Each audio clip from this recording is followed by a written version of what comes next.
What if I told you, one small selfish decision can destroy an entire village, and your own life with it? In the center of the village stood a well. It was more than stone and water, it was life. Every morning women lined up with clay pots. Children laughed as they waited their turn. Old men sat nearby, discussing the weather and the harvest. The well gave water to everyone equally. No one owned it, it belonged to all. And in that village lived a man named Akash. Akash was not poor.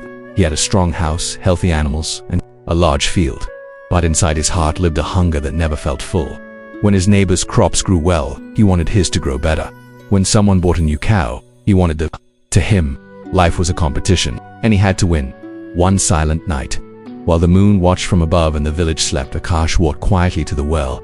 He looked around, and slowly. He pulled up bucket after bucket of water and carried it to his field. It's only a little, he whispered. God understands I have a family too. But that night, his field drank more than it needed, and the well became a little lower. At first, no one noticed. Then the sun grew hotter. The water level dropped faster, lines became longer. Some women returned home with half-filled pots. Children were told not to waste a single drop. Worry spread through the village. Maybe there will be no rain this year. Akash stood among them, shaking his head with fake concern. We must pray more, he said loudly. We must trust God. But that night, he returned again. More buckets, more water, more lies. His crops became the greenest in the village. While others watched their plants dry and die, whispers began. How is his field so green? Does he know something we don't? Akash heard them, but instead of shame, he felt pride. He believed he was smarter than everyone. He forgot one thing. You can hide from people, but you cannot hide from God. One afternoon, an old widow named Lakshmi Devi knocked at his door. She lived alone with her sick grandson. Her son had died years ago. She survived by sewing clothes for others. My grandson has a fever, she said softly. The well dried before my turn. Do you have a little water? Behind Akash's house were large jars filled with stolen water. For a moment, something inside him moved. Then greed spoke louder. I don't have enough, he said coldly. I must think about my family. Lakshmi Devi nodded slowly.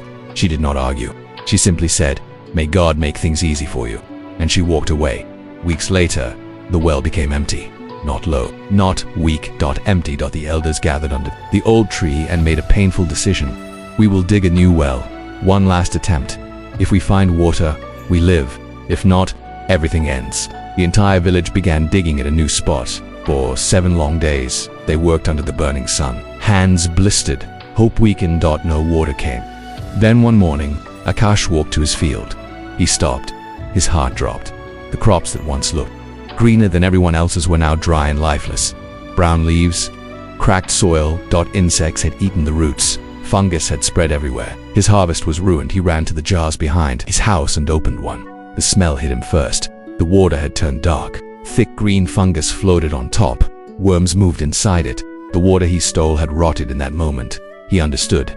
God did not punish him with lightning. God did not send a storm. God simply allowed his own actions to return to him.